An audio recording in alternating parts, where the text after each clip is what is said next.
आपने कहा कि मुकेश खन्ना जो हैं वो आजकल के प्रोमिनेंट लोगों की कंट्रोवर्सी को उठा के, बातों को उठाकर, और वो जो है वो अपने आप को लाइमलाइट में रखना चाहते हैं। मिस्टर अधर्मराज जी, मैं 1990 में भी मैं लाइमलाइट में था जब मैंने आपके साथ महाभारत की। 2020 में भी मैं लाइमलाइट में हूँ, जहाँ मेरी शक्तिमान चल रही है, चल चुकी है, चलती जा रही है और भी आगे चलने वाली है। मुझे लाइमलाइट की आवश्यकता नहीं। और कौन से प्रोमिनेंट लोगों की बात कर रहे हैं आप? अगर मुझे प्रोमिनेंट लोगों से अगर कैश करवाना था तो इनसे भी बड़े बड़े लोग बैठे थे जिसके पास मैं ऑफिस में जाके चाय पीता था, जो आप करते होंगे। मैंने कभी जिंदगी में नहीं किया, किसी के ऑफिस में जाके मैंने दुआ सलामी नहीं की। मैंने बोला इसलिए कि ये लोग वो शख्स थे जो या तो महाभारत के धज्जियां उड़ा रहे थे, जिसने महाभारत के द्रौपदी के यहां पर टाटू लगा दिया था। मैंने उस शख्स के लिए, उस शख्स के खिलाफ इसलिए बोला कि वो लोग महाभारत के छेड़छाड़ कर रहे थे। किसी और दूसरे प्रोमिनेंट की जिसकी आप बात कर रहे हैं उसके बारे में मैंने इसीलिए बोला क्योंकि उसके बारे में ये बात थी कि ड्रग्स की पार्टी हो रही थी। और अगर आप मुझे कहते हैं कि मैंने एक बहुत बड़े एक्टर की लड़की के खिलाफ मैं कुछ बोल गया, मैंने उनके खिलाफ नहीं बोला था। मैंने ये कहा था कि आजकल के बच्चों को ये भी नहीं मालूम कि हनुमान संजीवनी पहाड़ किसके लिए लेकर आया था। ये मैंने नहीं कहा था, ये करोड़पति के प्रोग्राम, करोड़पति शो में ये बात निकली थी। और मैंने उसको सिर्फ एग्जाम्पल के तौर पे यूज़ किया कि मुझे लगता कि इस घर की कहानी नहीं है, हर घर की कहानी है। आज का बच्चा क्या क्या करता है, तो ये तो बहुत बड़ी कहानी है। इस पर तो मैं आपसे बहस क्या शास्त्रार्थ कर सकता हूँ कि मैंने क्यों बोला। तो मत कहिए कि मैं लाइमलाइट लेने के लिए मैंने इनके खिलाफ बोला है। मैं आज भी बोलूँगा, अगर कोई भी आदमी महाभारत के खिलाफ छेड़छाड़ करेगा या कोई हमारे समाज के बच्चों के खिलाफ या हमारे सिक्योरिटी के खिलाफ कुछ बोलेगा, उसके खिलाफ मैं खड़ा हो जाऊँगा, बोलूंगा। मुझे मालूम है लोगों को मेरी बातें पसंद नहीं आती, लेकिन पसंद उनको नहीं आती जिनके इसके अंदर इंटरेस्ट इन्वॉल्व होता है। पूरा देश कहता है कि आप बहुत सही कह रहे हैं, हमारी हिम्मत नहीं पड़ती, आप में हिम्मत है। और मैं साफ कहता हूं, कल ही मैंने एक चैनल को इंटरव्यू में कहा, मैंने कहा बोलता वो है जिसके अंदर हिम्मत होती है। सही है गलत तो बात की बात है, पहले आदमी बोलता तब है जब उसके अंदर हिम्मत होती है। मेरे अंदर हिम्मत जागी थी तो मैंने बोला था। तो आप मुझको ये मत कहिए कि मैं लाइमलाइट लाने के लिए कर रहा था।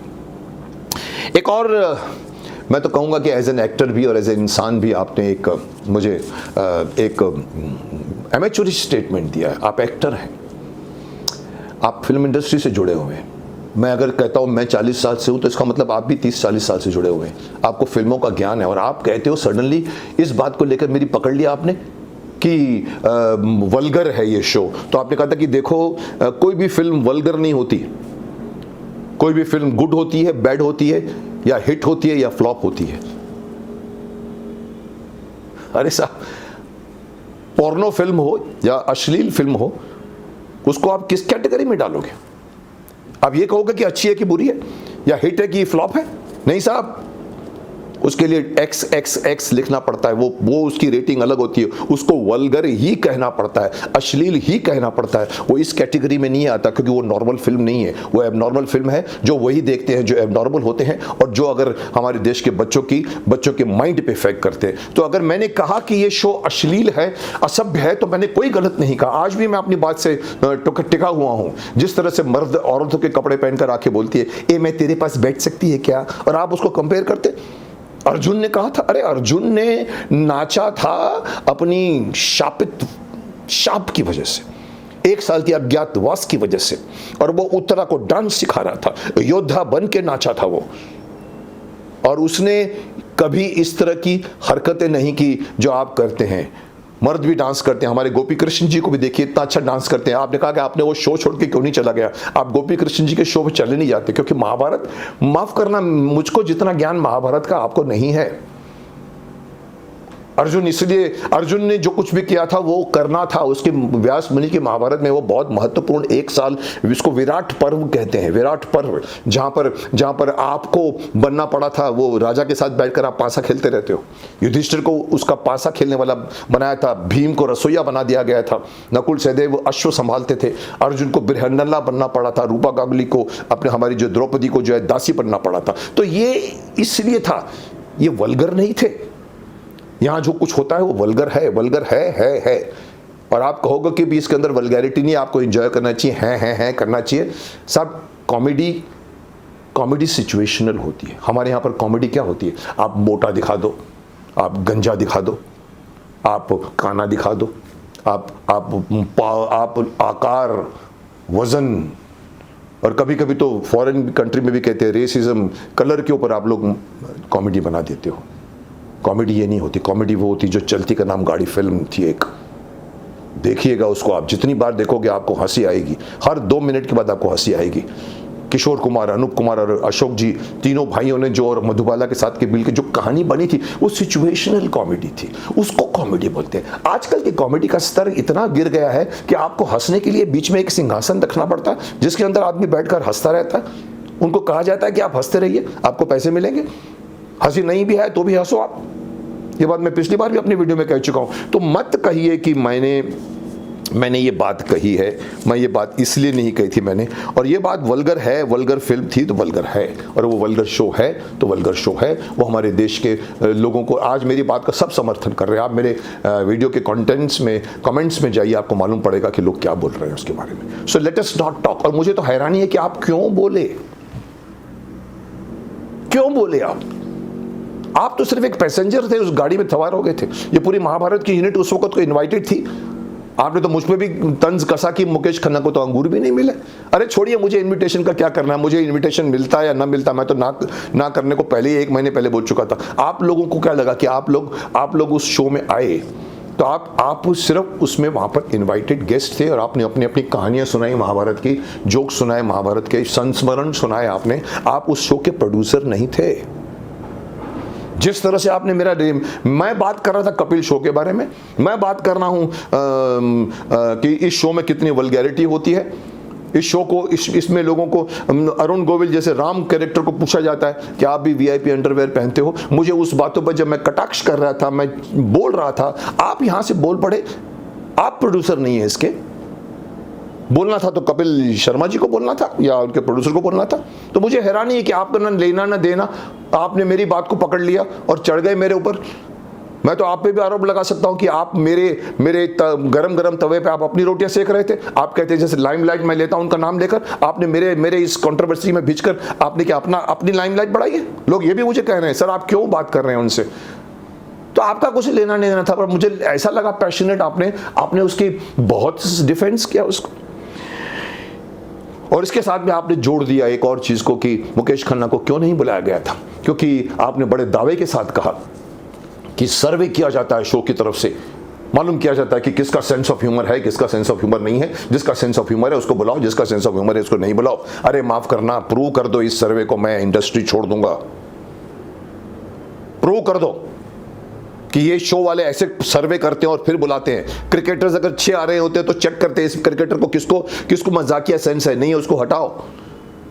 ये बड़े बड़े एक्टर आते हैं, अक्षय कुमार आता है, सलमान खान आता है, शाहरुख खान आता है, बड़े बड़े स्टार्स आते हैं। आप क्या उसमें आप उसको चूज करते हो? नहीं, वो लोग वहां आपके शो में इसलिए आते हैं क्योंकि उनकी फिल्म रिलीज हो रही होती है, उस करंट फिल्म का प्रमोशन करने को आते हैं। और ये भी नहीं, प्रोड्यूसर ऑफ द फिल्म आपको शो वाले को पैसा देता है इसके लिए, तब जाके वहां पर आके बैठते हैं और हंसी मजाक में उनकी फिल्म का प्रमोशन हो जाता है। और आप कहते हो कि महाभारत की टीम को बुलाने के पहले सर्वे हुआ था, और जैसे कि आपकी बातों से मुझे लगता है कि ये मालूम हुआ होगा कि मुकेश खन्ना तो बहुत खड़ूस है, उसमें कोई सेंस ऑफ ह्यूमर नहीं है, तो मुकेश खन्ना को मत इन्वाइट कर। अरे साहब प्रूव कर दो, मैं हार जाऊंगा, मैं इंडस्ट्री छोड़ दूंगा। ऐसा नहीं होता। आप लोग जब पहुंचे हो ना, महाभारत और रामायण के आर्टिस्ट, उस शो की टीआरपी बढ़ी है, उनको टीआरपी मिलती है आपकी वजह से। वो आप पर एहसान नहीं कर रहे जो आप मान रहे हो कि अंगूर मिले मेरे को, आप पर एहसान नहीं कर रहे हैं, आप उन पर एहसान कर रहे हैं। उनको भी चाहिए, उनको भी शो चलाना होता है। So don't talk about all this nonsenses. और बात हो रही है कि मैं फ्लॉप एक्टर था या मेरी इज्जत है कि नहीं। मैं आपको बता दूं अधर्मराज जी, 40 साल हो गए मुझे। मेरी इज्जत इसलिए नहीं होती कि मैंने महाभारत में भीष्म पितामह का रोल अच्छा किया। लोग कहते बहुत अच्छा किया, आप जैसा कोई कर ही नहीं सकता। खैर छोड़ो, मैं कभी उसको लेकर आकाश में नहीं उड़ा, मैं ज़मीन पर रहा हूँ। पर मेरी इज्जत सिर्फ इसलिए नहीं होती कि मैंने महाभारत किया है। आपने भी युधिष्ठिर का रोल किया है, आप भी आज तक उसी का खा रहे हो, लेकिन मेरी इज्जत सिर्फ उसके लिए नहीं है। मैंने उसके बाद भी एक बहुत बड़ा शो किया जो देश के करोड़ों वासियों और बच्चों के दिलों में बैठा हुआ है, शक्तिमान नाम है उसका। मेरी इज्जत उसकी वजह से भी होती है। और मेरी इज्जत इसलिए भी होती है कि मेरा अपना एक चैनल है जिसमें आप मुझे इस वक्त देख रहे हो, भीष्म इंटरनेशनल, जिसकी मुझे बताई गई कि आज के दिन में उसकी उसकी सब्सक्राइबर्स 7,40,000 के ऊपर हैं। और आप देख लीजिए कि उसमें मैंने 240 के ऊपर वीडियोस डाले हैं और अपने अपने विचार व्यक्त किए हैं, अपनी सोच को प्रकट किया है। मुझे उस सोच की वजह से लोग मुझे लाइक करते हैं। ये मत कहिए कि मेरी आपकी भी मुकेश खन्ना तो, हाँ एक लास्ट में एक और बात भी बोलना चाहूँगा जो मैं भूल रहा था। आपने भी एक बहुत बड़ी बात कह दी मुझे कि भाई मुकेश खन्ना तो महाभारत में एक्टर था, मैं भी एक्टर था। कोई मुकेश खन्ना ने कोई पीएचडी नहीं कर रखी थी महाभारत में। साहब मैंने पीएचडी ही करके रखी थी, महाभारत में कोई पीएचडी नहीं होती। लेकिन जितना ज्ञान मुझे था ना धर्मराज जी महाभारत का, वो बहुत पूरे यूनिट में कई लोगों को नहीं होगा, क्योंकि महाभारत इतनी पॉपुलर नहीं है जितनी रामायण पॉपुलर है। रामायण में घर घर में रामायण का रामलीला का और पाठ होता है। महाभारत उस वक्त लोगों को हैरानी थी कि शांतनु के 7 बच्चे थे, 8वां बच्चा था, किसी को नहीं पता था ये कहानी। सो मैं जानता था क्योंकि मैंने बचपन में बच्चों को हमारी बिल्डिंग के पढ़ के सुनाया गीता प्रेस गोरखपुर की 2 संक्षिप्त महाभारत। उस वक्त मैं बचपन में स्कूल में पढ़ता था, मैंने पूरी चाट ली थी। तो ये मत कहिए कि तुम भी एक्टर हो और मैं भी एक्टर हूँ। साहब कई जगह पे एक्टर पूरी कहानी फिल्म की जाने कोई ज़रूरी नहीं होता। आजकल तो एक्टर आता है और अपने डायलॉग बोलता है, उसको अपना रोल मालूम है, उसको पूरी कहानी का आता पता नहीं मालूम होता, उसको कोई फर्क नहीं पड़ता, पैसा दो निकल जाओ। आपको ज्ञान नहीं होगा, मुझे ज्ञान था। मैं आपको अभी भी कह चुका कि मुझे एक बार गूफी को ही पता था कि मुझे नॉलेज है। मुझे गूफी ने एक बार कास्टिंग करने के टाइम पूछा था, मुकेश ये सात्विकी कौन था? तो मैंने कहा था सात्विकी योद्धा था और बहुत बड़ा वक्ता था। तो कास्टिंग करने के लिए मुझसे पूछा गया था और पूछा जाता था। और मैंने ये संक्षिप्त महाभारत आपको बता दूं, ये दोनों किताबें मैंने, जो नहीं करता शायद कोई भी एक्टर, जो मैंने किया था, क्योंकि मैं चोपड़ा साहब के ऑफिस में आना जाना शुरू हो गया था, क्योंकि मैं वेट कर रहा था। मुझे भी अर्जुन करना था, मुझे भी कर्ण करना था। मैं वेट कर रहा था कि मुझे कौन सा रोल मिलेगा, जो मैंने आज तक किसी प्रोडक्शन ऑफिस में नहीं गया। वहाँ मैंने एक धृष्टता की, मैंने डॉक्टर राय साहब जो लिख रहे थे, मैंने उनको प्रेजेंट किया। मैंने कहा डॉक्टर साहब ये गीता प्रेस गोरखपुर की संक्षिप्त महाभारत है, इसको आप रखिए रेफरेंस के लिए। बहुत ब्यूटीफुल फोटोग्राफ्स भी होते हैं हर पेज के ऊपर। और चोपड़ा साहब की भी टेबल पे मैंने उनको प्रेजेंट किया था। और आप मुझे कहते हो कि आप भी एक्टर हो मैं भी एक्टर। नहीं साहब, मैंने पीएचडी बोलो कुछ भी बोलो, महाभारत का ज्ञान था। हो सकता है इसीलिए शायद मैं रोल के साथ न्याय कर पाया हूँ, जो लोग कहते हैं कि आपने न्याय किया है। और हो सकता है कि आप उस हद तक नहीं जा सके जिस हद तक युधिष्ठिर को जाना चाहिए। मैं एंड में यही कहना चाहूँगा कि मैं इस बात को, मुझे दुख है कि हम महाभारत के आर्टिस्ट, जिसको हम उस ज़माने में 2 साल फैमिली बनकर रहे थे, हमने सैकड़ों शो किए हैं पूरे 40 सालों में। हम ग्रुप में जाते थे, हमको बुलाया जाता था।